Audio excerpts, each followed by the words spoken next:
અગ્નિકાંડ જે રાજકોટની અંદર થયો અને નિર્દોષ લોકોના જીવ ગયા.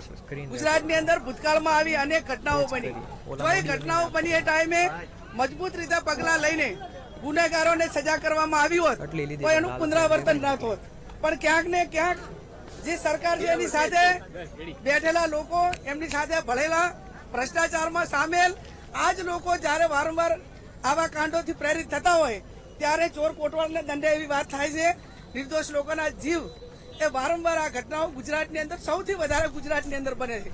અને એટલા માટે કરીને આજે અમે કોંગ્રેસ પાર્ટીના સૌ આગેવાનો આવેદનપત્ર આપી સરકાર સુધી વાત પહોંચાડીશું અને જ્યાં સુધી આ પરિવારોને ન્યાય નહીં મળે ત્યાં સુધી કોંગ્રેસ આ બાબતમાં ખૂબ અગ્રેસિવ રહી અને પરિવારોની સાથે રહીને ન્યાય અપાવવાનું કામ કરશે.